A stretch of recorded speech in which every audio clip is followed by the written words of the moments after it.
This will be here. Okay. This will be here. Tap me if I, get close.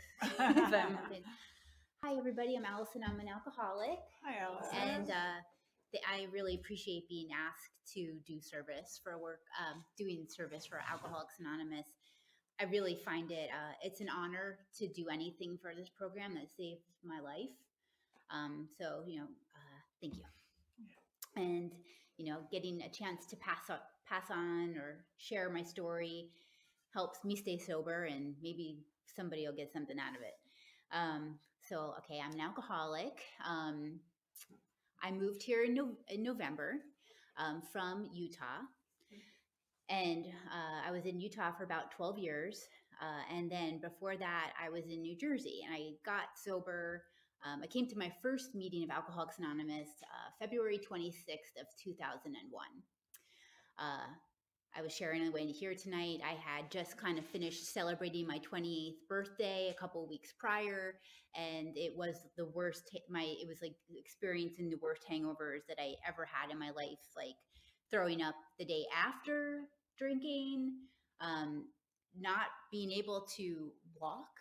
I could do the shuffle. I knew something was wrong. I needed really strong, obvious signals like that to really get through my thick head.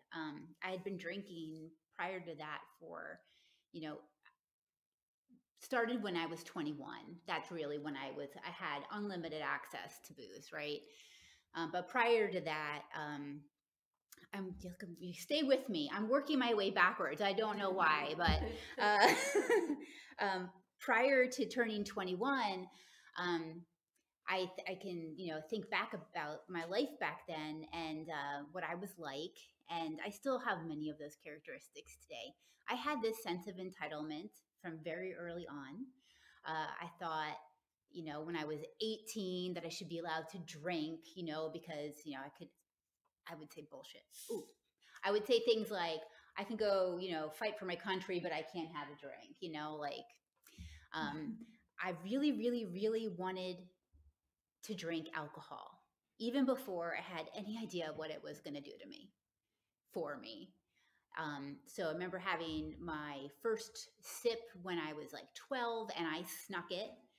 I too was a liar. I was a sneak.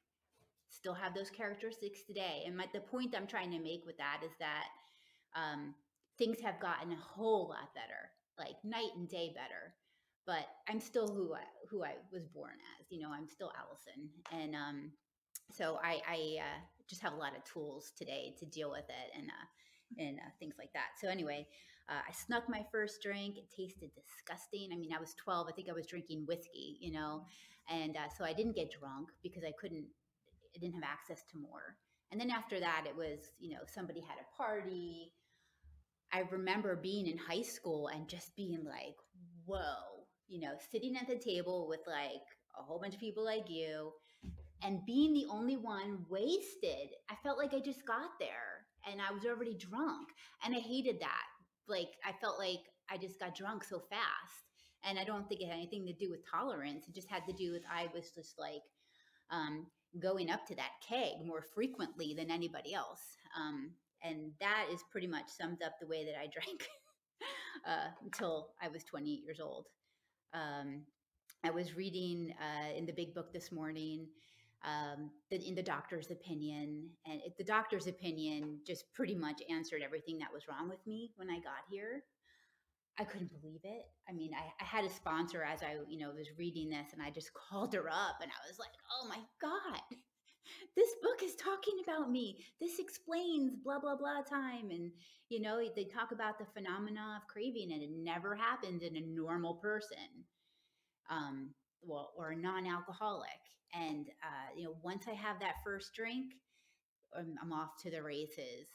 I will offer to come behind the bar to help make the drinks, and back then I was like really cute and very persuasive and a little slutty. And so, I would get my way a lot, other times they'd be like, no, you have to wait your turn, but I wanted it just like, I just remember, and I'm so grateful for this, remember that feeling of craving like it was yesterday. And so I know for no doubt in my mind that I'm an alcoholic. Then it also was talking about like the mental twist, or that other part of the disease where it's like I could crash a car, I can get in a huge fight, I I didn't get arrested yet, but I would have like terrible consequences. And um, well, here's a perfect example. One terrible night, I was extremely wasted, and I remember all this. I couldn't get in the car. Like I could open the door, but like my ass couldn't find the seat. And I remember like sitting down on the ground, just being like, how is this person like letting me leave their house, like waving goodbye to me, like as I can't even get in my car? Well, I blacked out on the way home and I rear-ended a parked car. Thank God. It was very, very late. I didn't hit any human beings. And my airbag went off. And so, long story short, airbag hit all of my abs. And so the next morning or whatever, I couldn't sit up. Like it was like I had done a gazillion sit ups the night before. So I went to go, wake up, and then went to go sit up. And I was like, whoa, I had to roll out of bed. So that happened. And then 2 weeks later, I completely forgot about that incident. That is like holy, I couldn't even believe it when I said what I said, that let the person know that I was talking to, that I didn't remember that night, like, so they were just like, I can't believe you don't remember that. and I was scared, like things like that scared me. But I got a high tolerance for something. It's not alcohol. So things like that just kind of built over the years, like stuff like that always happens. Everybody else seemed to be able to drink like me or more than me, or but I was always the one getting in trouble. Um, okay, so I am an alcoholic. I just went off on a tangent with that, just to explain about how I identified with the doctor's opinion. Okay, so yeah, I belong here. I ended up in my first AA meeting because a guy was gonna, he didn't like the fact that I lied to him a bunch of times in a row, and he left. And then, and I just used this explanation for it because it says something about this in the big book, that at that moment, like something in my brain said that relationship or that guy is more important than drinking. Something was happening in my brain at that morning, because I chased after him. He didn't want to talk to me, and I was just like, well, I hadn't slept all night, so I'm going to lay down for a minute. And then I ended up going back to my own apartment, and I too went to the phone book. Well, before the phone book, I went to the mirror. And, I was looking in the mirror, and many, many, many days, nights prior to that, I had looked in the mirror, just hungover, felt like, I was growing, you feel like I was 28 and I felt like I'm 50, like now I'm almost 50. I felt like just worn out, beaten down, tired, not well, not well at all. And so I went home and I looked in the mirror, and I was looking hard. I was struggling to find anything good about me. Like, what's one positive thing? I couldn't come up with anything. So when I read in the big book about the whole scorecard, read 0, like spiritually, mentally, and physically bankrupt, I totally understand that. And that was another moment I identified with the big book. I was like, whoa, nothing. And I called my brother at my parents' house, and he wasn't home. And my dad could hear in my voice that I was very upset, because the important moment was that while I was looking in the mirror, a switch flipped in my head. And I totally 100% believe it was my higher power. It was like it inserted his big finger or her finger or whatever, and like flicked some switch in my brain and said, you need help. Because prior to that, I did not need help. I just leave me alone. I'm fine. Like, this is normal. If you just leave me alone, I'd be fine. And so like I called my brother. He wasn't there. I opened the phone book and I tried to find AA, but I don't know. I called like AAA something. I ended up calling a hospital, and it took me explaining my story like at least 3 times to somebody that day before I got to my first AA meeting. And I'll just tell you something funny because I ended up calling a hospital, not Alcoholics Anonymous. And she was just like, "Oh no, this isn't AA. Sorry, it was about to hang up." And I was like, "Whoa." I grew up with like the police, the fire station number, like right next to the phone. And that's what I like I imagined that's what they had to have next to the phone in the hospital, right? Um, and so I asked her, like, I knew about AA. I had a friend who had been in AA. So I asked her for help me to find the phone number, and she did.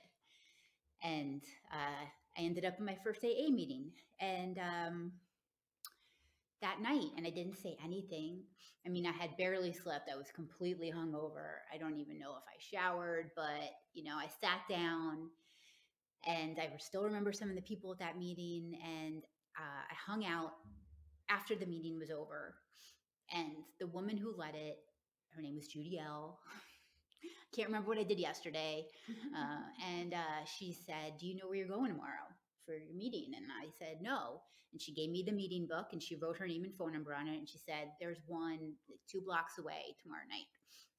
So I went to that meeting. And it was really easy for me not to drink when I was hungover. That was pretty much the only time I didn't drink. I didn't catch on to that whole hair of the dog thing. Probably saved my life. I don't know. But I ended up at my second meeting, and it was a big meeting. Well, it was a big hall, like auditorium, tons of empty seats because everybody was outside smoking. And I went in and I sat down by myself, and this lady came up and stuck her hand out and introduced herself and said, "Do you want to come up over there where there's a bunch of ladies, the ladies' table?" And I just went with her. And she informed me that night that you guys were all at that meeting because uh, what was wrong with me was the same thing that was wrong with you. And uh, she hadn't had a drink for 23 years, and I saw old people, I saw young people, I saw all different nationalities and ages and shapes and sizes, and I was like, I just remember looking around and believing her. So I basically believed what you people were telling me since I walked in here. It hasn't hurt me at all doing that. I had blind faith. He said if I had a problem with alcohol, um, I could stay stopped if I worked the steps. And I was like, okay. And so I got the suggestions, 90 meetings in 90 days. Find a home group and get a job in the home group. Get a sponsor. So that's what I started to do. I was doing the 90 and 90, and I started just like going to a new purpose group. Like I started going to these same meetings every week and seeing and starting to recognize you guys and knowing your names and feeling like I was a part of this, starting to. And like back then, or I say back then, but I had to ask women for their phone numbers. I was told to listen for women who shared at the meetings that I liked what they said, and then go up to them after the meeting and blame it on Lynn that said that I needed to ask them for their phone number if I was afraid. So I'd go up to them, I'd ask them how much time they had, I think, and then ask them for their phone number, and then go home and then call one of them. And it's by picking up the phone that I started to, started to talk to you. And and it was like 2 weeks, and I still hadn't asked anybody to be my sponsor. And it was suggested that I ask one of the women that I've been talking to that I feel better when I get off the phone with them. If that makes sense. I always feel like I say that weird, but. And I was like, "Oh, Lynn, I always feel better when I get off the phone with you, but you're probably sponsoring the entire, town of Long Branch." And she was like, "No." And she said that she would sponsor me on one condition, that I called her every day. And I was like, "What the hell did I know?" I was like, "Okay," And so I started doing that. And then she started giving me the suggestions. Read the literature, read the big book. That's what I started with. And then get a 12 and 12 and read that too. And then she said, get a home group and get a job. So I joined her home group and I got a job. And she said, okay, we're going to start working steps 1, 2, and 3. And I would talk to her about the steps. I would read the steps. I really didn't. I was at step 1. Like, I wasn't looking for like any outs. And I totally understood that I was in the right place and I had admitted defeat and that I was powerless over alcohol. So I would read the literature and I would talk to her about it, ask her questions. I would go to literature meetings where we read the book, and then I would listen to you guys. And it was told to me, if I go to a step meeting and you're on a step that I haven't worked yet, to listen, because this is that what your shares are going to go into my memory banks, and that when I get to that step, I'm going to remember what I have needed to remember from hearing you guys share about that stuff. So I went to literature meetings. I went to beginner meetings, and beginner meetings are just, they're groovy because you're just like, okay, nobody here knows anything either. Like, we're all in the same boat, and you can curse your head off, or at least I did. I could vent my anger. I was very, very angry my first year. I was really, really angry. And that's kind of like, I have a problem with anger. I could go from like sweet and smiley to anger within like one comment, and I'm asking my higher power for help with that. So anyway, let's see, got 13 minutes. Maybe I'll just take a breath and like stop rushing. Okay, so I started working the steps, and 1, 2, 3 for a while, a few months. And then I said to her, I think I'm ready to do my 4-step. What do you think? And she's like, start writing. And I was like, just like that, like, and I was, I didn't really understand how it was explained in the big book. I feel like if they had only drawn the 4th column, I would have understood it. But I am not saying change the big book. But I was just like, that's so cool. Like, I just didn't get it, And she's like, just write your whole life story. Because at that time in her life, she had done like a bunch of 4 steps in many different ways. And writing her whole life story was one of them. So that's what I did. And, I'd write a little and like get all dramatic in my head, like, oh, okay, that's enough for today. Put the pen down, and like the weeks would go by, and I was still talking to her every day and telling her what I was doing. And I think that's an important thing to mention. I wasn't just calling her and asking her questions about the steps. I was calling her and reporting in on what I was doing every day and thinking every day. If I had, a feeling like, because at the beginning, there were times where my body was expecting alcohol, and I could feel like that my body was like, okay, this is like, where's the alcohol now? And that's a crazy feeling. It's not great, but it did pass. And it was explained to me that's like what picking up the phone was for. That's what not having booze in the house was for, just to put as much between me and the actual alcohol, whatever I could do to make it harder to pick up that drink, the better, And so there were times where I picked up that phone and talked to another alcoholic, and maybe been stuck on the phone with someone who was talking my ear off. And I was like, oh God. And you know what? I had forgotten that I wanted to take a drink, because I was just like, oh my God, is this person ever going to shut up? And the person, people saving my life, right? And so ungrateful. So yeah, I was doing that. I was calling, picking up the phone, doing that. And so I was taking too long to do my 4-step, I thought, because, you read all these warnings in the book, like you got to do all this stuff. You have to do these things or you might drink again. And that is why I was working the steps, because I didn't want to drink again. And so anyway, it was suggested at a meeting by somebody, or someone was sharing, the best way to get your 4-step done is to make a date to do your 5th step. And I looked at her across the room and I was like, well, that's what we're doing. And so we picked a date, and that's what happened.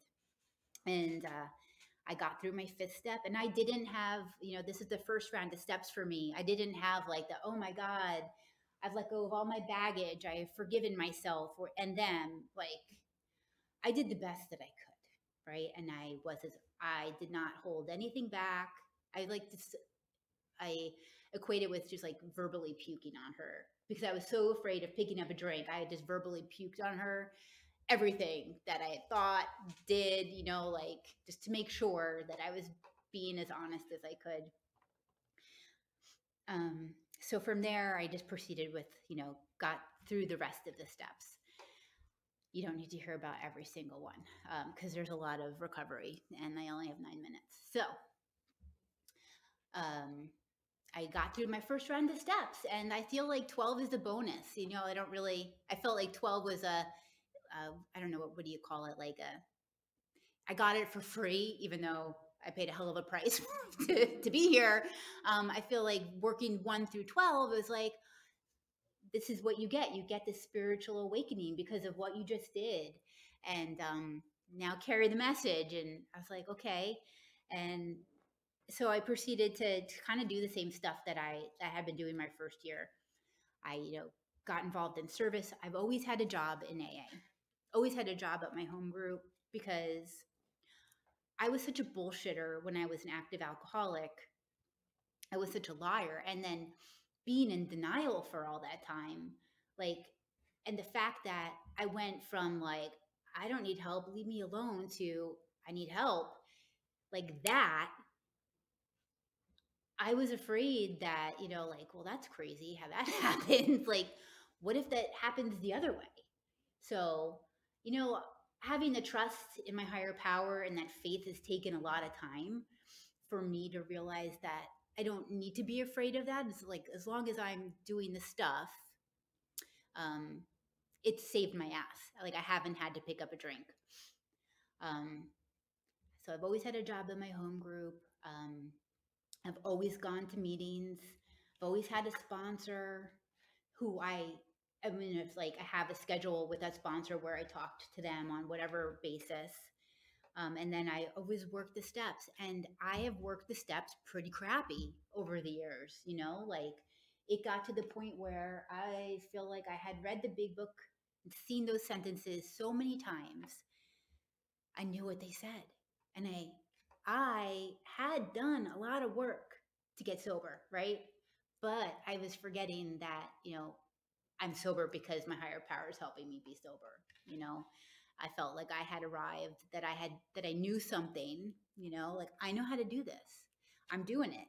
I'm waking up, I'm praying, but I'm not being like really sincere or like trying to expand it. Like I was just like blah. That's just how I felt. And I think moving also didn't help, going from one state to the other and having just so much prejudice, New Jersey versus Utah AA, it was just a bunch of bull.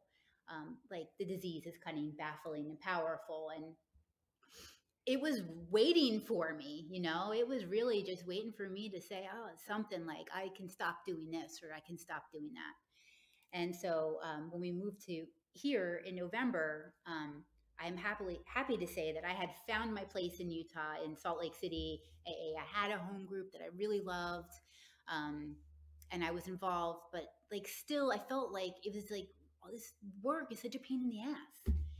Like I was putting it second, pretty much. Like let me just pray and meditate so I can get on with like the fun stuff of my day. And I'll tell you, like I wasn't having very much fun in sobriety. And it was, I don't know, like just, it had been going on for a while. And like I was going to say something really gross. It was like I had hit a bottom a number of months ago where I just was fed up feeling like this, fed up feeling like today's going to be, today's going to suck. Like I have to do this. I have to do that. I have to be an adult. Poor me, poor me, poor me. And I finally like realized like that I could identify with that poor POOR, and then it gets to the POUR. Like that's where I was headed. I don't know when, but that's where I was headed. And I was like, wow. And I don't know what, but I kind of had another, moment of clarity where I was like, and then all of a sudden, like I just dove headfirst into the book, and I was like seeing all these words for the first time again. and like making a serious commitment in the morning to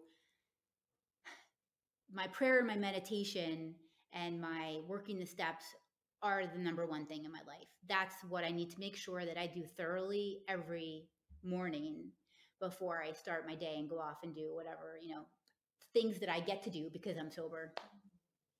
And, I've really grown close to my higher power, and I'm very, very grateful that it's all powerful and patient, and has kept me sober. And I just feel like I've had like that little breakthrough. And I honestly was thinking that I was feeling bad, but I was feeling bad because I really wasn't working this program as hard as I should have been or can. And just by doing that a little bit or a day or two, just having that whole new perception, it's just like night and day. And I'm super, super grateful that I didn't have to pick up a drink to learn that lesson. Like, do I want sobriety? Yeah, and I want good sobriety, and I want to be happy, and I want to have something that other people want. They want to come into the rooms and say, "Oh, look at that person! Like she's all shiny and happy." It's how I like how you guys looked to me when I came in here. Like she's got her shit together. Let me go up and like ask her to be my sponsor. Like, because I do need to give it away, and this is one way that I get to do that. So I'm really grateful about that. And yeah, so I'm here in Utah. I have a new home group, like I mentioned. I am the alternate GSR. I got to go to the pre-assembly today, and they talked about, having people show up at the area assembly, because us coming together and talking with each other, not only about agenda items and stuff like that, which is super important, right, for the good of AA, but to get to know each other, to have the unity. Because I was like feeling very much like, well, I'm married now. I don't need the fellowship that much. I don't have time to go to the diner, and it's very fun. And I am going to take that as a sign that I should stop now, because it is really time anyway. But life is good, and it's only good because of this program and my higher power. And thank you for listening. Thanks, Allison.